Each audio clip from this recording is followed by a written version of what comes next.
ara m'estava fent una pregunta. Si una cooperativa creix i guanya més clients, què passa amb els valors i els principis cooperatius? És a dir, si la meva cooperativa es fa gran i va adaptant-se a les lleis del mercat capitalista, com pot a la vegada posar per damunt els interessos de les persones de la cooperativa en comptes de l'objectiu de guanyar més diners? El que està clar és que aquest debat no el resoldrem aquí. Aquestes són preguntes que sobrevolen l'economia social i solidària des de fa anys i panys. Tot i així, intentaré donar-vos pistes perquè la vostra cooperativa es mantingui sempre fidel als seus principis.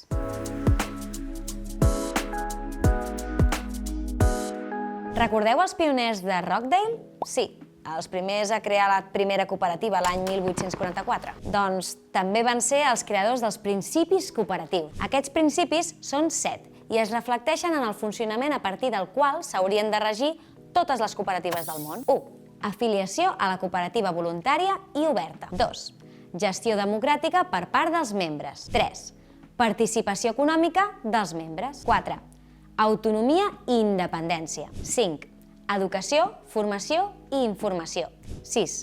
Cooperació entre cooperatives. I 7. Preocupació per la comunitat. Aquests principis van ser promulgats oficialment per l'Aliança Cooperativa Internacional l'any 1934 i s'han anat actualitzant per adequar-los a cada època i context socioeconòmic, mantenint sempre la seva essència. Com podeu veure, l'element comú més important que tenen els 7 principis són les persones i el seu poder de decisió, basat en el principi d'igualtat com a eix inamovible sobre el qual ha de girar tota cooperativa. Ara bé, aquests principis estan molt bé, però, com sabeu, una cooperativa de treball és una empresa com qualsevol altra i, si bé tenen moltes diferències, el que tenen en comú amb les empreses tradicionals és que tenen una activitat econòmica que necessita consolidar-se i ser solvent. A qualsevol empresa que es va consolidant i comença a créixer s'hauran de fer ajustos i canvis, i a les cooperatives aquest repte és més gran. I és que les cooperatives, quan adquireixen una xifra de negoci important i les seves estructures creixen molt,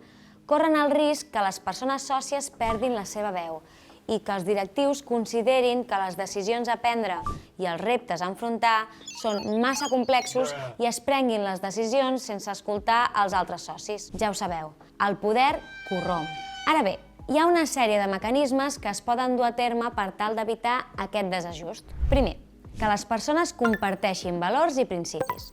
A les cooperatives, la incorporació de persones no sols ha de respondre a la necessitat d'incorporar nous perfils o capacitats, sinó que també és essencial que aquestes persones comparteixin els principis i valors del cooperativisme i que comprenguin que les decisions no es prenen exclusivament amb criteris mercantils. Existeixen mitjans perquè aquesta incorporació de talent es produeixi de manera harmònica, com la figura dels socis a prova, els socis temporals o, la més habitual, la incorporació de persones en qualitat de treballadores, que, una vegada s'integren en el projecte i es comprometen a llarg termini, passen a ser sòcies treballadores. Segon, invertir temps amb les noves incorporacions. Perquè els valors cooperatius no es perdin, els màxims responsables de l'empresa han d'invertir molt de temps en compartir-los amb les noves incorporacions.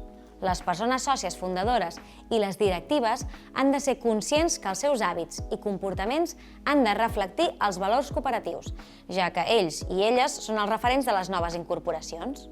Tercer, aplicar programes específics dirigits a explicar i reforçar la governança cooperativa. Les cooperatives tenen la responsabilitat de formar els seus socis i les noves incorporacions, d'actualitzar-los en els temes essencials del negoci i de ser capaços d'explicar els reptes i les decisions de manera clara i pedagògica. Formar part d'un projecte empresarial cooperatiu és diferent de treballar en una empresa. El valor que es dona al treball i a la persona que el desenvolupa és major. Si aquesta essència no es perd afrontant els reptes del creixement empresarial, els valors del cooperativisme continuaran guiant el projecte.